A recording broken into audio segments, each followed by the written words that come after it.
blue hat. Okay. We're already doing that. What's up, man? How are you? Very, very, very since we are a people who are institutionally ready to respond against acts of injustice anytime there's one little act of injustice. I say I talked about it too much. I worked your way into it. Do you want a tripod since it's not sort of stationary, or do you those of us who are revolutionary are not concerned with issues. We are concerned with the system. The difference must be properly understood. You're okay? The difference must be properly understood. He's going to fly the drone over there. You're going to come in there with We me? are not careful. We allow mobilization to become a bit. The struggle is never an event. It's a process, a continual internal process.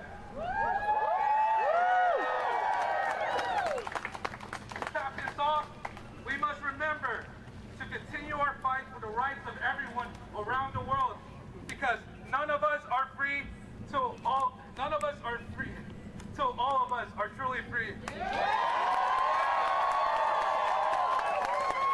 From the river to the sea, Palestine shall be free. From the river to the sea, Palestine shall be free. From the river to the sea, Palestine shall be free. Viva Latinoamérica! Viva la raza! Thank you everyone for coming here.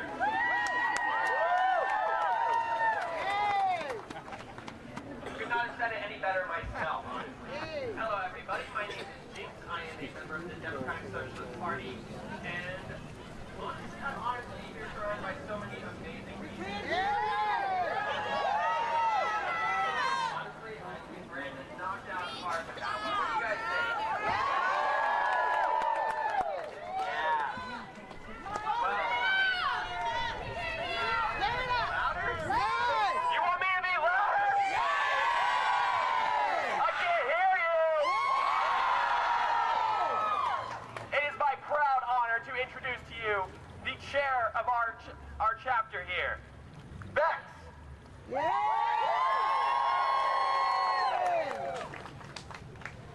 Good afternoon, everybody!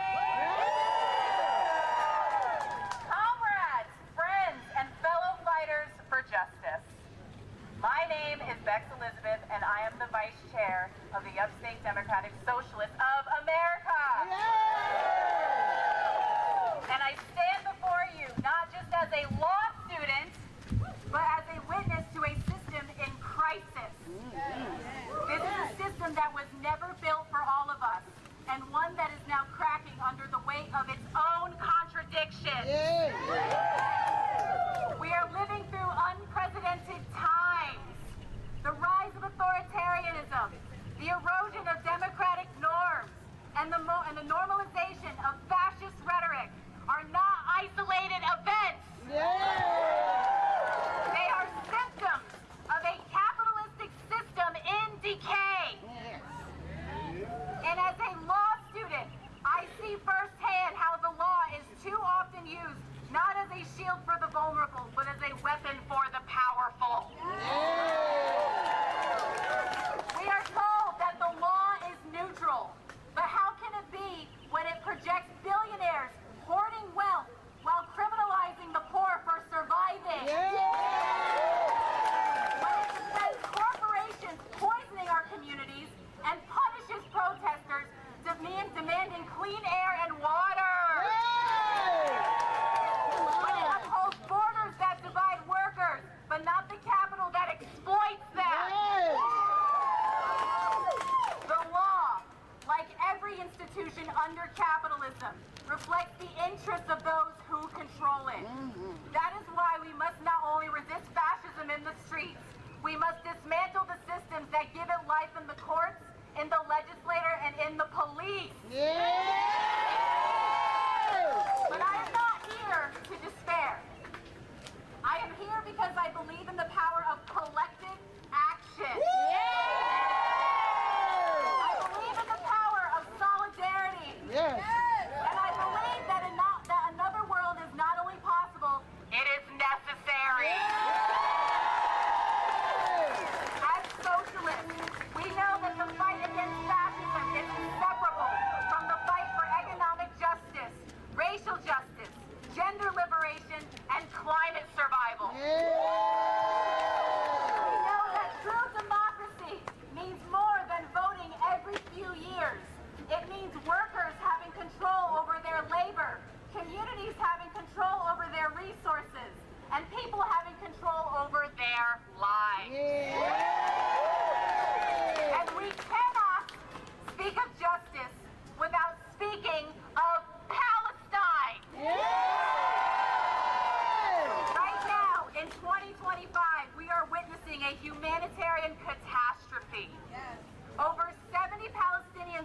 brutally killed in a single day of Israeli airstrikes, including families near aid distribution centers in Gaza. Refugee camps in the West Bank like Jenin and Tukaram have been rendered uninhabitable by military operations displacing tens of thousands. Oh, my God. Shame! Shame! These are not isolated incidents. They are part of a long history of occupation, apartheid, genocide, and systemic violence. As a law student, I am taught to believe in the rule of law. But what does that mean when international law is ignored with impunity? When war crimes are met with silence? When billions in weapons are sent to fund this destruction while calls for ceasefire are dismissed as radical? We must stand in unwavering solidarity with the Palestinian people, not just in words, but in action. Because their liberation is bound up with ours. Because anti-fascism means opposing all forms of oppression everywhere. Let us organize, not just to resist, but to build. Let us build unions, build tenant councils, build mutual aid networks, and build a legal system rooted in justice, not profit. The future is not written, and together we will write it, boldly, bravely, and in the spirit of liberation. Thank you.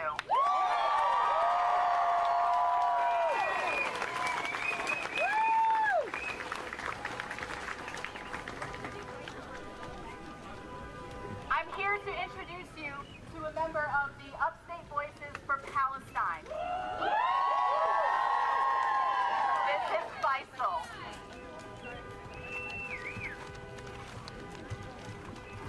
Hey everyone, my name is Faisal al-Masri. I'm a Palestinian organizer with Upstate Voices for Palestine. Thank you all for showing up today and for speaking out for Palestine, even 20 months later. Your guys' energy is contagious and is giving me hope after 20 months of genocide and despair. So I want to ask you all a question. How are we feeling today? Are we tired? Are we tired? No! Hell no! We're not tired. No! We're not even 6 months into this administration. No! And we've seen enough bullshit that we should have seen in a lifetime from the ruling class of the world's leading superpower. I'm sure there is someone keeping track of all this, but I've honestly lost track. And what we've seen over the past month is enough to make anybody lose their mind. The violence in Los Angeles, the deployment of the military against our people, the escalation by ICE against undocumented communities, the unlawful delegation, the unlawful detaining and deportation of people who spoke out against the genocide, policing our thoughts. We also have the continued support of the genocide in Gaza, with Trump personally endorsing a plan to ethnically cleanse over 2 million Palestinians. And just 2 days ago, we have an unprovoked aggression against Iran by the Israeli military with the support of the United States. A conflict that will have devastating consequences, not just for the region, not just for the world, but here as well. The theme for today's nationwide protest is No Kings. And as someone from the Middle East, I'm very familiar with kings and military dictators and autocrats and despots. I was raised with the Arab Spring. I grew up with the chants of the people screaming, "The people want to bring down the regime." I was radicalized by the treatment of these people, calling for democracy, calling for freedom, calling for equality by their governments. Those regimes shot them down on the streets, bombed them with barrel bombs, with chemical weapons, and massacred thousands of their own people, especially in Syria. On December 8th, the Syrian revolution finally succeeded in achieving its goals by overthrowing the regime. 14 years after starting out. They never got tired, they never wavered, they never despaired, and we hope the people in charge now can avoid the mistakes of their predecessors. Today is Trump's 79th birthday. Biden was 78 when he became president. The average age of U.S. senators is 64, and it's 57 for the House. We are run by a geriatric, decrepit government that has no idea what's in our best interest. Yeah. Okay. They hog their seats in Congress for decades until they literally die. And by the time they're entrenched, they have sold out all their values to dozens of different lobbies that are simultaneously impoverishing us and destroying the world we are living in. So I agree with the sentiment about not having kings. But it's important to realize that there is no one king ruling over us at the moment. There are dozens of little kings everywhere. We got King Lindsey Graham in South Carolina.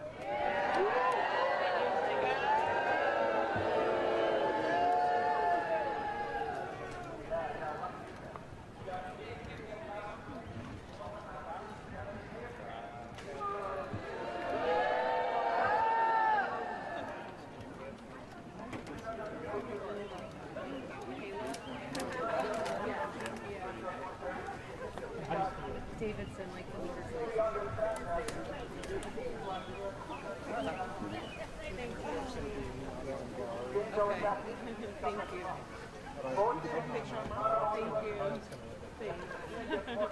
Hey, you guys ready? Yeah. I'm Morgan. Hi, Morgan. How are you? Okay. You good? Okay. I'm gonna just put it in the middle of you guys. Okay. So you can look at them. You Okay. say your name and spell it. And you go. Yes, my name's Kayla, K-A-Y-L-A. I'm Jayla, J-A-Y-L-A. Wow, that worked out. I don't even know this girl. That worked out perfectly. We're friends Your now. last names too, please. Davidson. Thomas. Okay. Just thought like just how they Yes. sound. Just Okay. yes. Can you guys tell us kind of why you're here? I'm here to stand up for women and girls, immigrants, legal or illegal, and any Americans that want to speak their opinion about how they feel about their current situation or the situation of their future. Man, same thing. I think no matter where you were born, we're all human beings. Everybody's on this earth. It really shouldn't matter where you were born, where you come from, what you're doing when you get here. And some of these people are literal children. So if you don't care about that, Yeah. I don't know what that says about you as a person, but that's just the truth. That's just what it is. Have you heard any messages today that have stood out to you, and why is that? I heard a woman say that her great-grandparents and her great-great-grandparents fought for the freedom of slaves in this state itself, and they're in the ground because they're not alive anymore, right? But we want to make sure that their message still goes forward, that everyone has a right to exist equally, everyone has a right to the same exact justices that everyone else has. It doesn't matter race, color, gender, identity, financial background, it does not matter. Exactly. Like I was telling someone earlier this week, they made us chant like a cult for liberty and justice for all when we were kids in elementary school, saying the Pledge of Allegiance. But if it doesn't count for everybody, then we shouldn't be saying it. We shouldn't be teaching kids that. You can't say liberty and justice for all if it stops at straight white people. It has to be women, LGBT, any minorities, anybody, not just straight white people. Thank you. Thank you so very much. Thanks. Jayla, how worked out so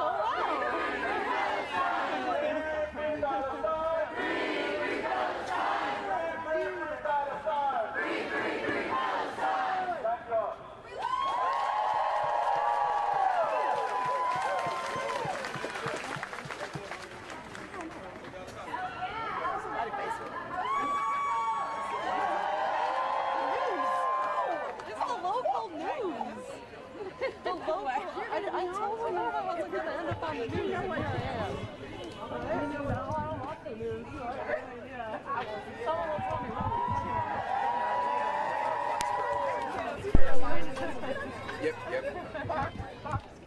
Wow! Oh, that makes 10 o'clock. All right. Fox News. Yeah. It's a Fox News. All right. Just Fox Carolina. Fine. A Bostonian Jewish liberal pro-choice woman made it to Fox Carolina. I'm happy.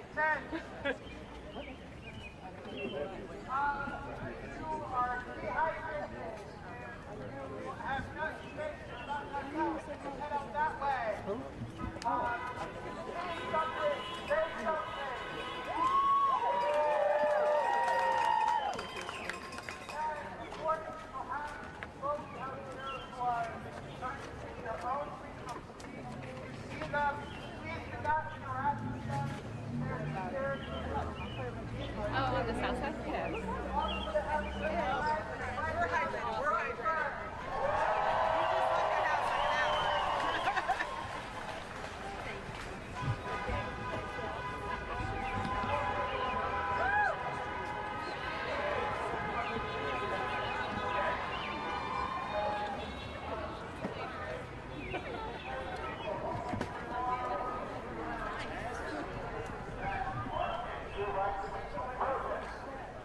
Do not engage with them. There is a problem, come tell us, but do not engage with them. They cannot offer you anything to you, but you have the right to be right here where you are.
Are not entirely unique.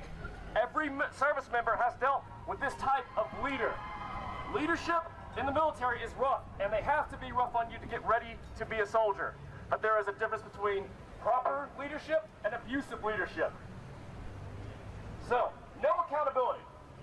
They blamed others for the mistakes and would never accept accountability for their own mistakes. My leaders would often take out their frustrations on us when they gave incorrect instructions. When there is no accountability, there can be no improvement. Good leaders that I have would admit that they were wrong and take ownership of the solutions.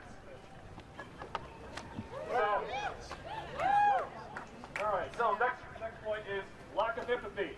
They do not empathize with the struggles of others and often belittle those who do struggle. Nor do they wish to help their struggling. Oftentimes they use this as an excuse to bully. Shame indeed. Shame indeed. Okay, so that goes into the next point. Bullying. In the military, it is important for leaders to tear down their subordinates and build them up so they can be in the mindset that is resilient, competent, and ready to execute the mission. The bad leaders are really good at tearing down their subordinates, but make no attempts to build them up in any way.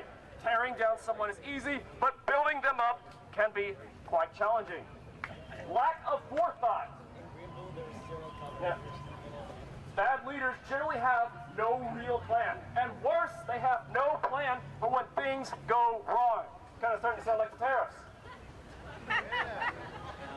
And when things go wrong, they blame everyone around them. They do not take ownership of the problem.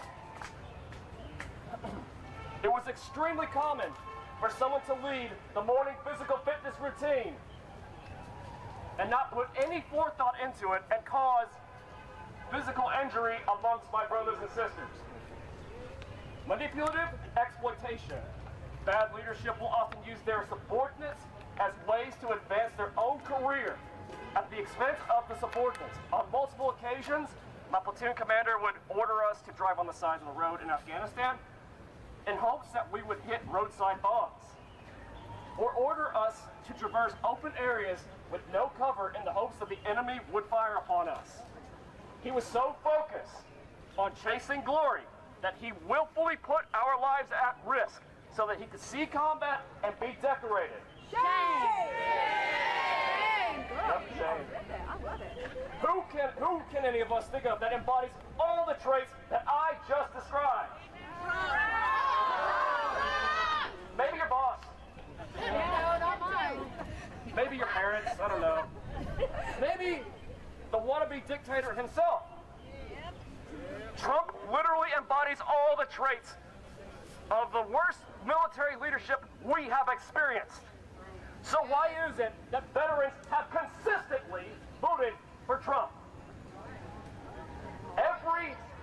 For the past 3 elections, 60% of my brothers and sisters have voted for this fascist robber baron.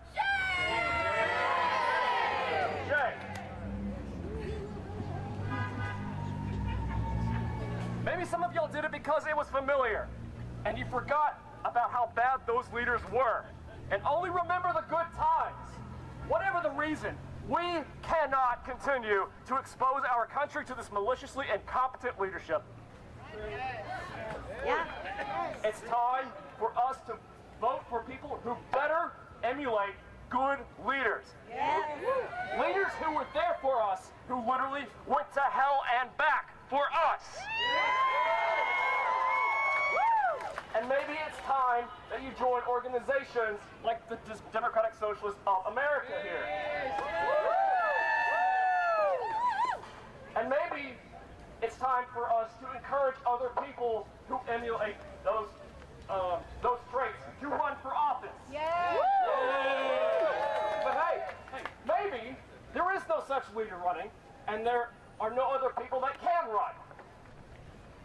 Whenever I was asked, and bear in mind, I do believe the Afghan war, now looking back on it, was unjust. But whenever my leadership asked for volunteers to go to Afghanistan, I stepped forward. But maybe hold on a second, sorry. Trying to get my...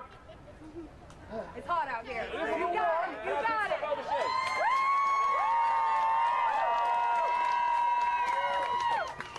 As veterans, we all took that step forward. We all took that oath. And maybe it's time to take a step forward again and run for office ourselves. Now this call to action doesn't just apply to my brothers and sisters. It applies to everybody here who has the conviction, who has the drive to create a better world. But there is nothing special about me or any of the DSA members or any of the other organizations that I am part of, like 5051 or Indivisible Upstate. You know what the difference is? We just did it. Yeah. We just did it. So don't think too hard about how, I don't know if I'm qualified. Just do it. Just do it. And if you fail, I mean, at least you tried.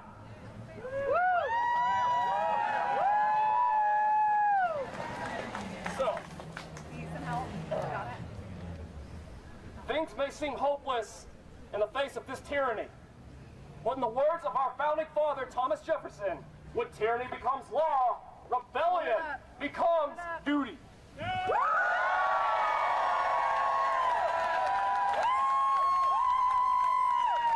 I've also been listening to this very catchy song. I don't know if you've ever heard of it. It's called Rebellions Are Built on Hope.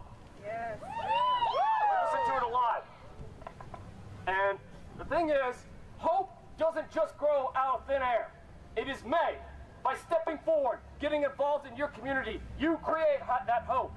To my fellow veterans, to my fellow Americans, it is time to show each other what the world looks like, and the world what hope looks like.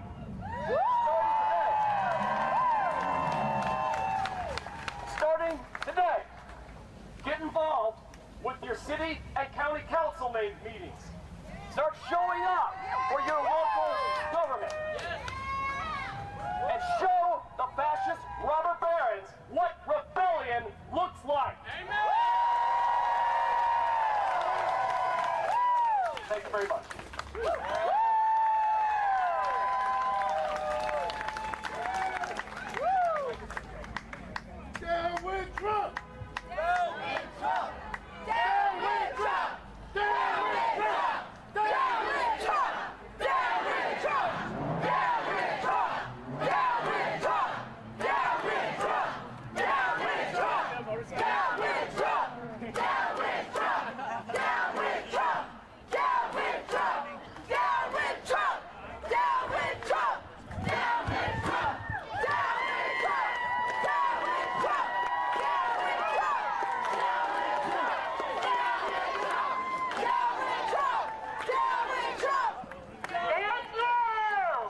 I swear me and Storm didn't plan this, but Storm, this is going to go perfectly what you said. I'll be really loud.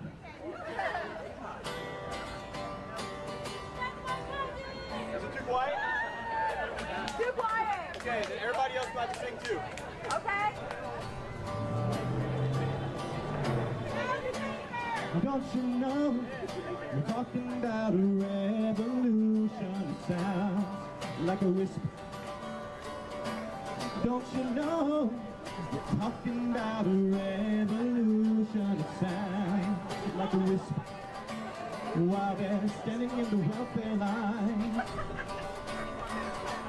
crying at the doorstep of those armies of salvation, wasting time in the unemployment line, standing around, waiting for a promotion. Don't you know, we're talking about a revolution. It sounds like a whisper. Poor people gonna rise up and get their share. Poor people gonna rise up and take what's theirs. Don't you know you better run, run, run, run, run, run, run, run, run, run, run, run. Oh, I said you better run, run, run, run, run, run, run, run, run, run, run, run. 'Cause finally the tables are starting to turn. Talking about a revolution, oh no. Finally the tables are starting to turn. Talking about a revolution. Don't you know, we're talking about a revolution. It sounds like a whisper.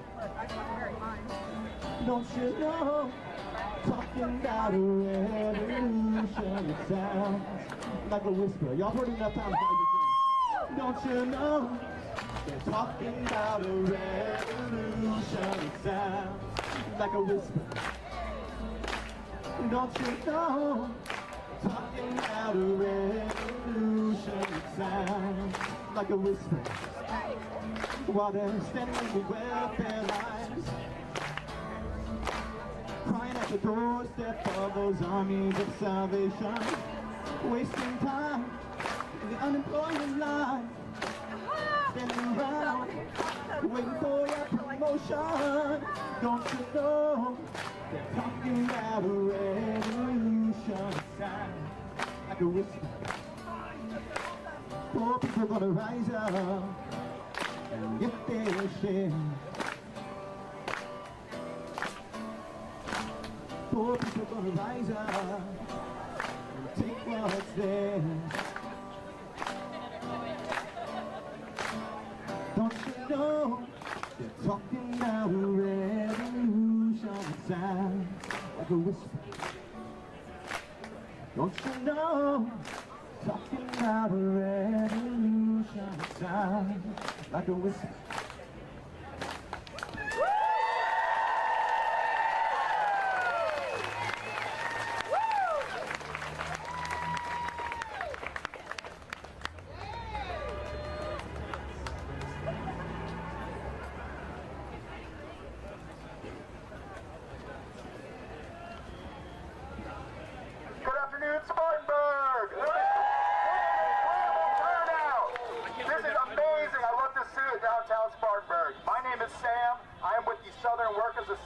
Here in Spartanburg. Our goal is to organize workers into a force that can demand better pay, benefits, and power on the job. We cannot beat Trump and the billionaires that back him without organizing workers. Workers make this country turn. The Southern Workers Assembly has over 17 assemblies across all of the South, from Texas up to Virginia. Right now, here in Spartanburg, over 400 workers have gathered to plan, strategize, and analyze how we can better organize and make change in this country. I'm going to introduce you to my colleague, Abdul. He is part of the Southern Workers Assembly. He is a retired educator, and he has been instrumental into the formation presentation of the Southern Workers Assembly. I'm going to hand it off to him. Thank you. Greetings, Spartanburg. Solidarity. I bring you solidarity from the Southern Workers Assembly. As I look at your signs, it's clear every attack is being met by resistance. Every attack is being met by resistance. But there's something we need to know. There are many symptoms of the problems we face.